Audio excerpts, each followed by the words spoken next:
All right, I'll just count us down and we will go. Five, four. Hey, welcome back, everybody. Jeff Frick here, coming to you from the home office for another episode of Work 20XX on the future of work. But as we like to say here, it's not about the future of work, it's work.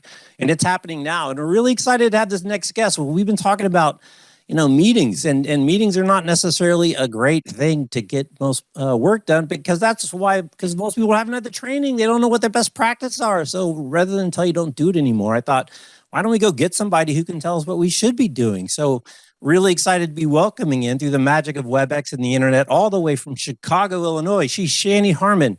She is the co-founder and CEO of Stop Meeting Like This. So Shani, great to see you.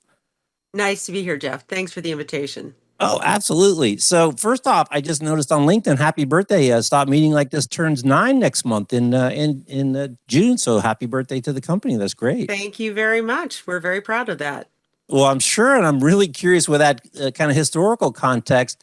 Wow, what a different world it was when you kind of started on this mission to where we ended up a couple of years ago to where we are now. And I wonder if you can, kind of reflect with a little bit of historical perspective how the landscape has changed, or maybe the reception to your message. Absolutely. Well, and we got into this particular specialty because we noticed that clients would say to us as organizational development consultants that we used their time very well and that the meetings that we ran were efficient and effective and kind of fun. We got things done. And it was terrible when we weren't part of the process. And we wondered why everyone would accept that as the sort of level of engagement in their day-to-day work experience. And what we started to find is that across the board, people have very low standards for how their time is used in meetings. And so our first kind of campaign was just, let's reset that. Let's expect more out of how our time is used in organizations. And can't we sort of focus on that? And what would happen is that people would say, can you train us to have better meetings? And we would say, we can, and it probably won't work. And the reason it won't work is because it's not, you should have an agenda. You should start on time. You should send a recap, maybe keep the number of participants fairly small, but no one does it. And the most accessible analogy is it's like nutrition. At this point, the food pyramid is correct. We know exactly, and we have devices telling us all the time what we should be doing to keep ourselves in optimal health. Most people don't do it. And so trying to change the mindset about how we use our time, how we use our energy, and to believe that meetings could be something that we look forward to instead of something that we dread, that kills our energy and day. That was our first mission. But then what happened is obviously the world changed overnight. We used to campaign to get people to turn their camera on in meetings where someone was remote. And they're just absolutely not. No, it's too hard. I don't want to look at a camera. And then obviously the pandemic changed all of that overnight. And it introduced some new opportunities, but a lot of new challenges as well. And now we're at the worst possible moment, this transition back into the offices where some people will be remote permanently. Some people will spend their time in the office sometimes, at home sometimes, puts us in a hybrid environment, which has many, many pitfalls of its own. Right, right. So there's so much to unpack, and we're going to get to a lot of it, and I'm excited. But let's start out really with just the basics. I mean, the word that I have captured the most from this COVID thing is intentionality, and really it really kind of shined a light on this assumption before that we just assumed things were the way they were. We assume when people are in an office they're going to interact and engage. We assume that people know meeting best practices and are going to make a really useful return on that investment of time when you count up all the people in the room and how much they make per hour. It's crazy. So I think this intentionality is so important. So let's talk about just for the basics before we get into why they don't do it or not. Let's at least give them the instructions. So when should you not have a meeting that traditionally people do have meeting? I mean, what are the types of activities that, hello, this is not a good fit? The number one is an inform. So telling people information in a group setting, our audio attention span, not very long. Many of us prefer to consume information independently, particularly if you're a fast reader, I could have completely absorbed that in 15 minutes, but I had to sit for 60 minutes and listen to you march me through it, right? And it's partially because we don't trust information exchange that we don't have hands on. And so Right. that's why there are so many update and inform meetings. And likewise, the kind of weekly team meeting, what it often becomes is a series of one-on-ones with a very large audience. Because Right. I only listen when I'm talking. I don't listen when anyone else is talking. And so I miss all those opportunities to integrate and connect the dots or see, oh, we're duplicating effort. We should work together on this. So those are two of the very most common reasons not to meet. Right. Which is interesting, right? Because that's probably a legacy of a time before, before there was email. I was reading or listening to a podcast about, the role of middle managers, and they used to have a pretty clear role and a communication conduit from the top to the bottom. But now they've been surpassed, right? Because now the top likes to communicate directly to the bottom through things like, all hands or weekly updates or whatever. Not so much a meeting, but more of a kind of an informal or a communication. And then there's all these other channels of communication that have kind of got around them. And yet people still hold on to that legacy status update meeting because it's always been there. What should they do instead? How should they, think about that communication channel and do it a better way? We're big advocates for asynchronous platforms, and there's a bevy to choose from, but it's a place where you have a shared dashboard that says, okay, here's where we were, here's where we are now, challenges we encountered, help we might need, and have a practice of updating it on a regular basis. And if the transition from the staff meeting to working entirely asynchronously is too hard, and it is often too hard, then kind of do it together. So let's spend the first 15 minutes of this meeting working independently to update our portion of the status. And then let's just highlight things that need to be discussed or I want to call your attention to, as opposed to the it's my turn, I must give my report, whether it actually has any action items or implications for anyone else. And there, again, there's a million platforms that people can also use to task manage and sort of see work in progress and what the status is. And so using those so that it neither clutters your inbox um, nor requires a meeting is the ideal situation in the Right. times Right. we're in. It's funny. I had Darren Murph on from GitLab, the very first one of these things, and his line from that interview was, a human resources officer asked me how to have better meetings, and he said, make them harder to have. And it really goes to your point. If you actually do all the things on your list, have an agenda, everybody has a clear role, meet everybody by name, have clear action items, have clear follow-up. I mean, you basically lay out the roadmap. This is not a mystery. If you do those things, the chances of a successful meeting are pretty high in terms of a measurable output. But people just don't have the time. It's just so frustrating. I mean, you must go bananas when you basically give them the roadmap, and yet people are context switching right up to the last moment. They're not doing the preparation. I mean, what do you think about when you hear somebody like Amazon, who now they carve out formal time at the beginning of the meeting to give them time to prep so that everybody is on equal footing when they start the conversation? Interesting tact. I think that's a genius solution, and we have, co-opted it and make it part of the advice that we give.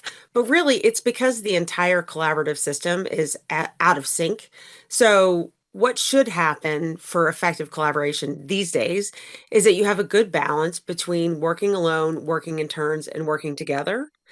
And working together is meetings, but we have a very strong default in that direction. And obviously, it's only gotten worse during the pandemic. I mean, the number of meetings per day has gone up tremendously because it's our only mechanism for connecting with others. But white space, that kind of working alone, is so critical because when do I have time to do a light design for a meeting or create a succinct pre read? Because that's the only way people will actually read it. Or think about what questions am I really trying to get answered versus, oh, I need to do a project. Let's just get a bunch of people in a room and we'll kick it off, which is sloppy collaboration. But we get away with it all the time. Or asynchronous collaboration is when we work in turns, but we have really good handoffs. So, Jeff, I have, created the first draft. Here's the 3 questions I have. Can you take a look at them and get back to me by the end of the day tomorrow? Like that's a clear handoff and request. And if you get a good balance of those things, then you're able to do the pieces of independent work that make that whole system work. But we starve ourselves of working time. We don't schedule it on our calendars. We don't respect it when we do. And so we squeeze that stuff into the, early morning, at night after the kids have gone to bed, and it's our last priority. But if you ask yourself, how do I create value in my organization? Like, what am I really here to do? I will guarantee that your value creating activity is not answer emails. Right. I'm tired to do right? that. You have to get up early or stay up late to do your work, right? Because you're distracted all day. Is it And any meetings, I wonder want to jump everyone's on burned another out? concept. We'll steal from Amazon again because I know them well, and the parallels are interesting, right? They call it the 1 pizza or 2 pizza party, 2 pizza meeting. If you can't feed everybody in 2 pizzas, you have too many people in the room, and I can't remember how you say it. A very similar thing, right? Which is, it's easier to do some of these behaviors and activities if you're doing it within a scale that's manageable. Of course, you can't get feedback from everyone if you have 77 people in the meeting. I mean, again, simple concepts, tough to execute day to day, but really you're giving them the roadmap of how to do this effectively. Right, but there are so many dynamics that are holding these old habits in place. So for the meetings are too large issue, it's fear of missing out. And we always say, let's try to shift to joy of missing out. So go from FOMO to JOMO, because wouldn't it be better to have some time to actually do your work? But people say, oh, it's a good learning opportunity, or they're going to need to know the output of this conversation, so they should be there. And that is just an indicator that you don't have reliable mechanisms for communicating the key discussion points, the decisions, and the next steps from meetings. And so it's a true need. I need the information about what happened in this meeting, and I don't believe that there's another way for me to get it. It Right. also signals importance. I mean, there are cultures where, like, if you're invited to the meeting, it means you're somebody. Right. And so then everybody clamors to get invited to the meeting because it's a sign of their significance. Never mind, we've just made the meeting terrible because it's just, we do the simple math of how long is the meeting divided by the number of people who are invited, and that's the amount of airtime available to everybody. And so you're like, if I only have 3.5 minutes of airtime possible, and by the way, the leader is going to speak for the bulk of the time anyway, Right. what contribution am I making by attending this meeting? Right. Well, you're bringing up this really interesting kind of interplay between trust, and communication, and then kind of channels of communication. And I'm going to save this for a little bit later, but you keep coming back to it. These are all really communication issues, huge communication issues. One, I don't trust that we have the systems in place that if I don't show up at the meeting, I'm not going to get the information, like legitimately. Besides the political stuff, right? That's a legitimate concern for a lot of people because a lot of companies don't, as you said, have the documentation and the reporting to make sure that it was clear what the meeting was about and it was clear what the outcome was. So if I don't go, I can feel confident that I can check in. But as our communication channels have exploded, and you talk a lot about email and managing email and using email as a way to kind of manage your calendar, and then having a second side channel like a DM or an IM. I wonder if you can speak to this proliferation of communication channels, but without the intentionality to manage them. What happens? You get a text, you get an email, you get an IM, and you get a phone call from the boss, all in the same issue at the same time, with really no, kind of systematic way to know whether this is something I need to react to right away or something that I can wait and finish my focus work. Yeah, there's nothing better than getting a text 2 minutes after you got an email saying, did you see my email? Right, which suggests it's a terrible manager signal because it actually suggests that I expect you to be monitoring email at all times, which is just an incredible way to distract yourself all day, right? And so we would advocate if you're doing focused work, you've got to walk away from email. We think organizations need a better roadmap for what technology for what purpose. So, what is an IM or DM really for? What rises to the level of a text? So many organizations, and especially fast growing, I understand the kind of like dynamic rhythm of them, but they use text as such a common communication channel. But it's actually activating the stress response because it's sort of like it's an emergency, it's an emergency. And I counsel leaders a lot like you're actually not firefighters or paramedics, but you are creating this emergency mindset where people are terrified to leave their devices behind. And so we talk about the erosion of the work-life boundary. And obviously, technology is at the heart of all of that, but it's also the practices that organizations adopt. So it's like picking the medium that meets the moment is critical. So emails should be for things that they have sort of the medium shelf life. Like I want to be able to go back to it, but a lot of companies have sort of a 30-day purge process. So you need to know how long you need it versus infrastructure like a SharePoint or a Basecamp or some technology that's your document storage, where you put things that are durable and that you want people to be able to access over time. Whereas the IM is kind of the just in time. And Right. I really strongly urge the text is like really, really, if it's urgent, Right. that's the Right. last resort. Now, that's my personal preference. And it actually doesn't matter what the answers are. It's that we all have a shared understanding of the answers. I think there's another guide there. Actually, you don't have a guide on that one. I think that's your next guide. I mean, literally, and again, back to Darren on GitHub, they're super specific as to you communicate this type of activity on this type of channel, and certain things, as you say, they flush because they don't want permanent stuff on that channel, so they kind of manage it with rules versus trying to manage it with telling people stuff. So. It's such a hard thing, and the other thing is talk about burnout. Well, there's nothing like burnout like being on a high stress waiting for the fire alarm to go off all day. I mean, even the fire guys get a break in between waiting for the alarms to go off. So it's just Right. it's not sustainable to manage that kind of communication flow. Um, and then, so do you have a preferred kind of hierarchy? You said text is the highest kind of emergency, is the way you guys treat it. That's how we treat it. So, for example, when we're out of office, we put an out of office and it typically says, here's who you can contact. In the event of a real emergency, you can text me. But we've sort of set a standard of like, what is a real emergency, right? It's something that's a client facing issue that we simply do not know how to solve without Right. your engagement, Shani, or, whatever that might be.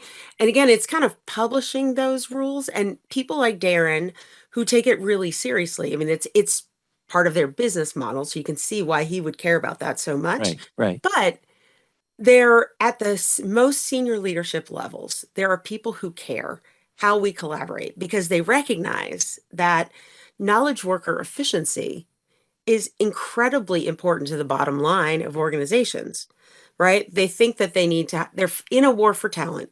They think they need to hire 100 people. But what if you could just make the hundreds of people you already have 25% more efficient, 10% more efficient, and their work hours stay the same or go down?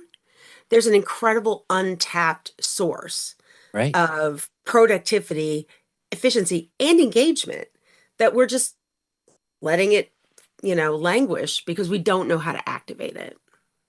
It's so many things I want to go there. Because I would argue you used efficiency and productivity in the same sentence.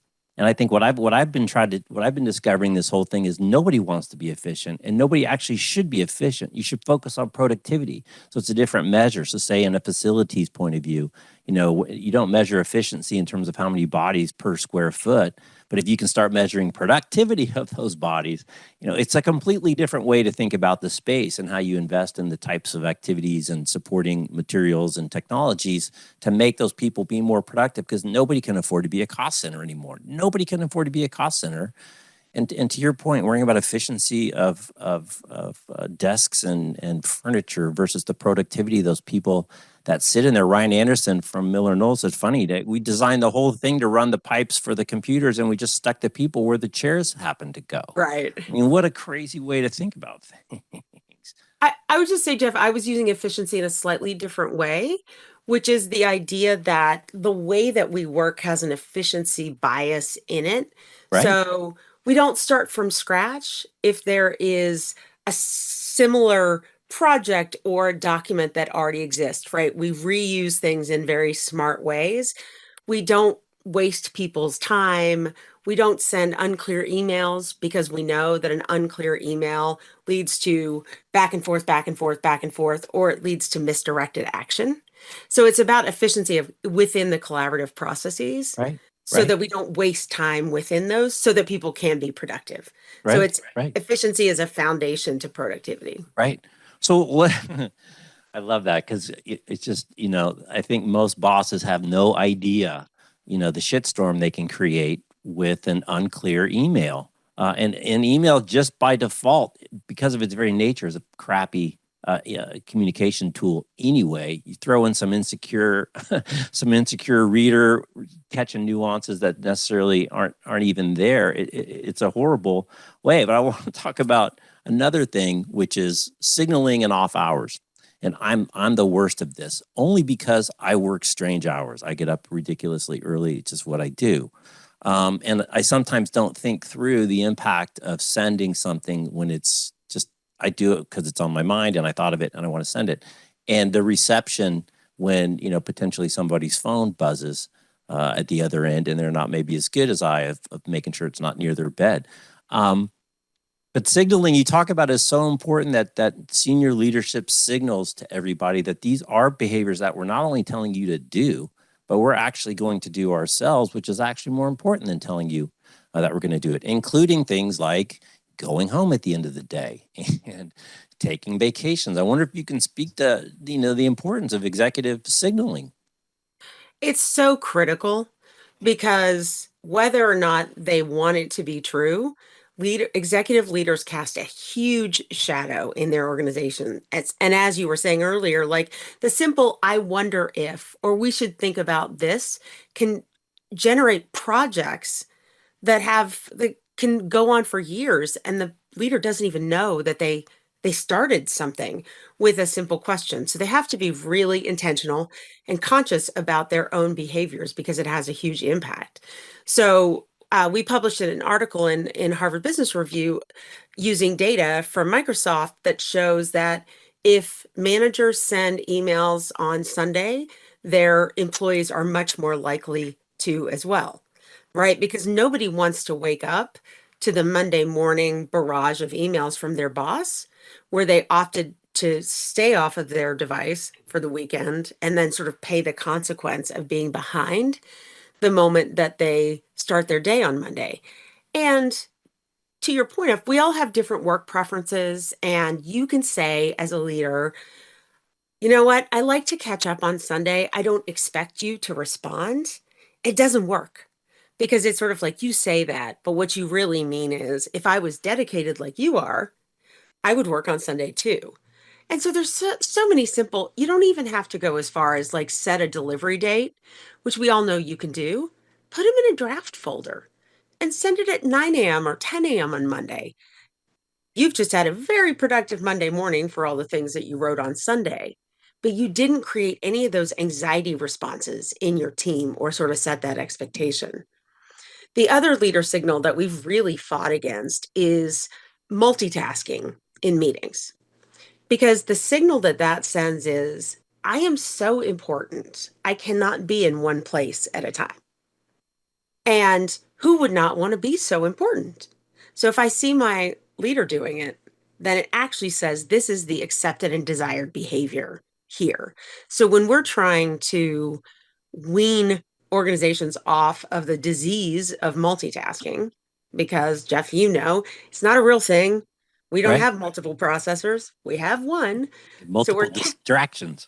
Exactly. So we're just task switching. And Right, every right. time we do that, it takes cognitive power out, and we do not have an infinite amount of cognitive power, right? So we try to get leaders to put their devices away. If you're in a conversation, be in the conversation, give people the gift of your full attention. The likelihood is you could probably wrap that meeting up in 20 minutes if everybody actually just was in the problem we're trying to solve or in the discussion. But instead, everybody's half in, but they're half in different moments. And that's only gotten worse in an all remote environment because we think we're being sly. Right, right. Well, let me ask you about a couple protocol things on meetings. One is kind of the back channel, not so much in the context of back channel and multitasking. That's bad, but I don't know. I thought I saw maybe two different versions of the back channel. Kind of a direct IM in the context of a meeting. One is it's bad, right? Because your people are doing other things. But on the other hand, I thought I saw somewhere maybe doing research that there is a time and a place maybe where you want to use a back channel to encourage someone's participation. I was a little confused. So I wonder if you can.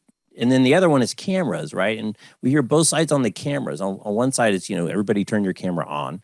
On the other hand, it's a lot of pressure to have your camera on all the time because maybe I didn't have time to take a shower before the 8 a.m. meeting this morning. So I wonder if you could share kind of meeting etiquette in this world. What works best? What does not? Well, let's start with the camera issue. And I have a very strong point of view, and a lot of organizations do not agree with this point of view, which is you're at work. Being physically there is kind of what is expected, right? We participate much more effectively. We build relationship by being on camera. We've started to give ourselves pretty high pass on what I'm wearing, what my hair looks like. It doesn't matter anymore. And so there's really no excuse not to be on camera unless you're dropping your kids off at school, et cetera, et cetera. But then why is the meeting scheduled at this time? Right. So if you think about if we had fewer meetings, Right. we could put them at times where we are fully in it for work, Right. Right. and then save those other times where we're only half available to do the things we're only half available for.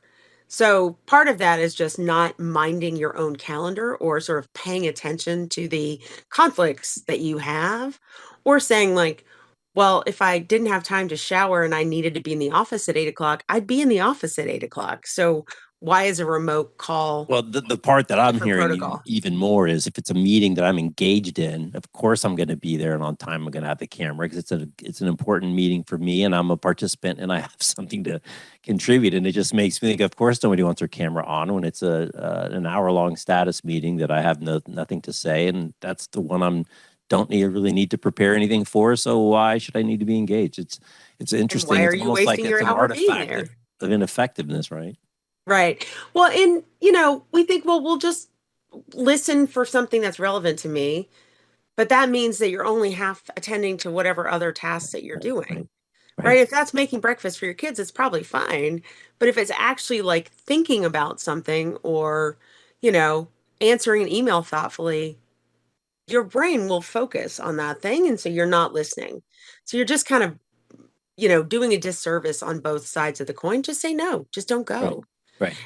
And then to the back channel question, I think chat can be a very effective way to get introverts to engage in a conversation, or if you need lots of input but you don't have a lot of time, hey, everyone put their initial thought on the best option in chat.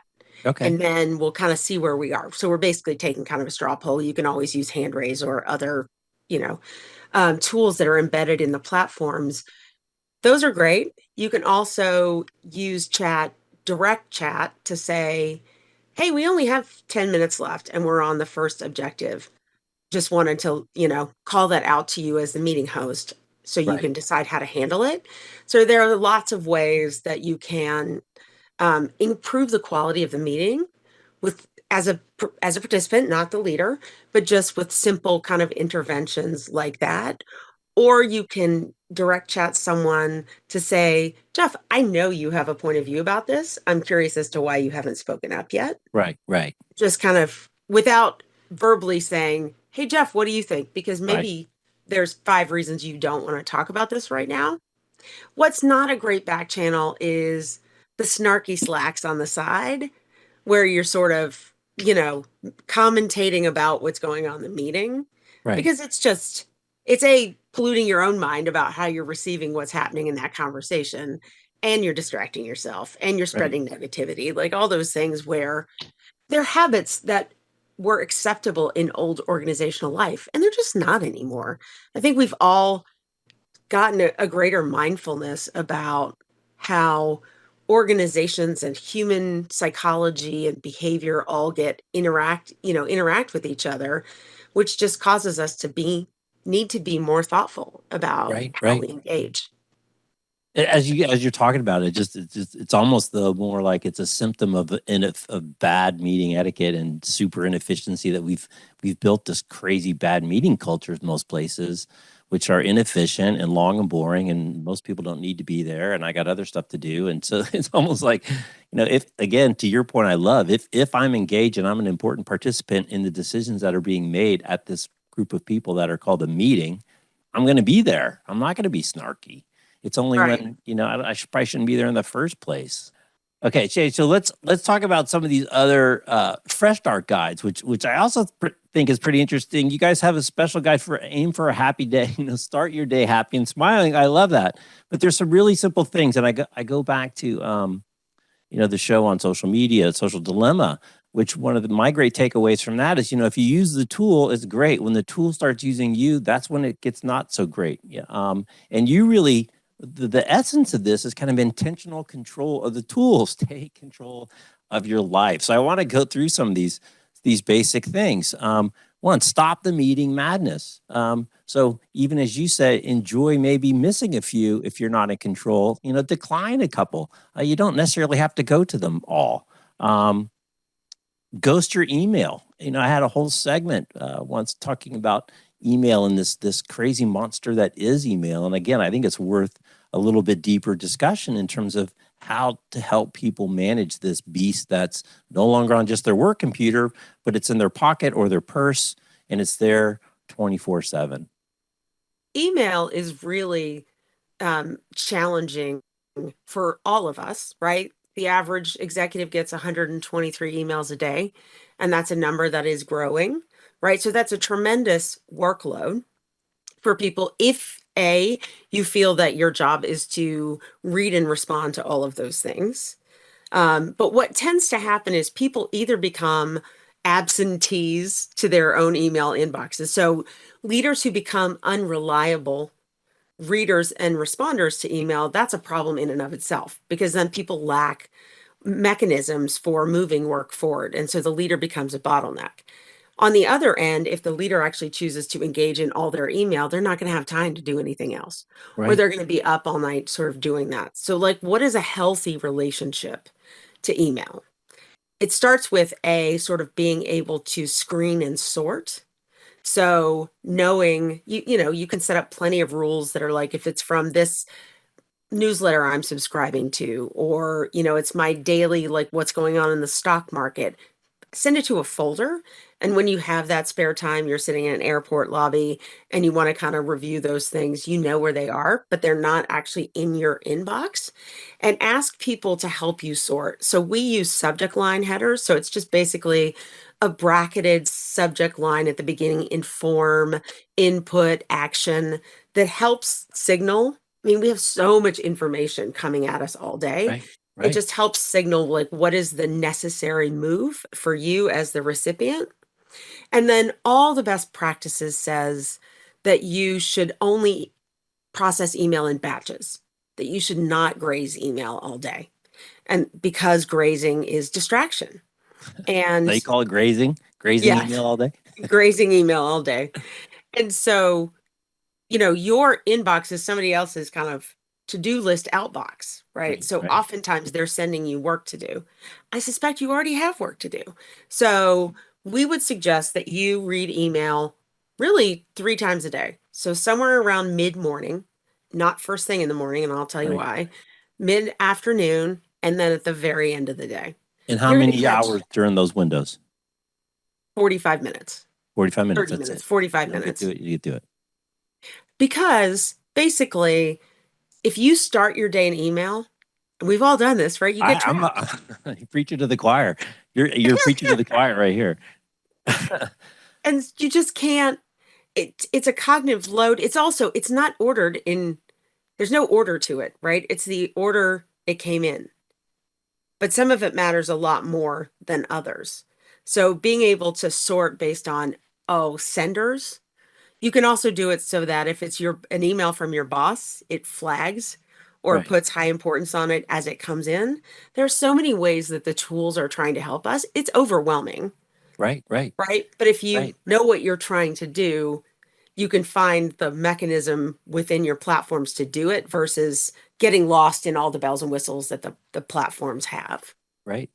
How I remember years ago, I was doing some work with Atlassian, and they had a thing inside, right? No internal email. Everything was a Jira ticket or on Confluence or whatever, right? And again, they had their own systems that they built. It's their company. It's their business. But I wonder if you can speak to the growth of, I don't know, percentage of messages or percentage of time on these kind of platforms now, these work platforms. Where there is an opportunity to at least get a lot of the internal communications off email and into, whether it's a room around a particular topic or a DM or a group DM or something. Have you seen those continue to rise in terms of a percentage? And then are people willing to let something else loose, like, I'm comfortable with my 45 minutes 3 times a day on email because most of my internal stuff I'm getting done in these other platforms? Well, yes, I think forward thinking organizations are moving to, particularly for collaboration on specific projects and specific documents. Isn't it better if all the communication about that thing lives in one place? Right. So I'm not trying to sort of search through and figure out, I know somebody sent me something about this, but I have no idea where it is. So wherever you can migrate the working product to the platforms, that takes a tremendous load off email, and you can really leverage the capabilities of those documents, transparency, right? Again, another reason that we have meetings is because we're afraid of missing something. And so when you have transparency of the workflow on a platform, I know what's happening. I know who made the last edit. I know what the different cross-functional perspectives are on a particular topic. So it's a wonderful mind map of what is going on with that piece of work. So much better than email. And some of the other slim down email tricks that you can use are no reply alls. Just reply to the person that needs to know. No thank you or got it or good job. Not that we don't want to have appreciation, but what if you just went with the bias of, I assume you have it and you'll tell me if you don't, versus you have to send me an email to tell me that you do? It brings down email load tremendously, just those small changes. Right.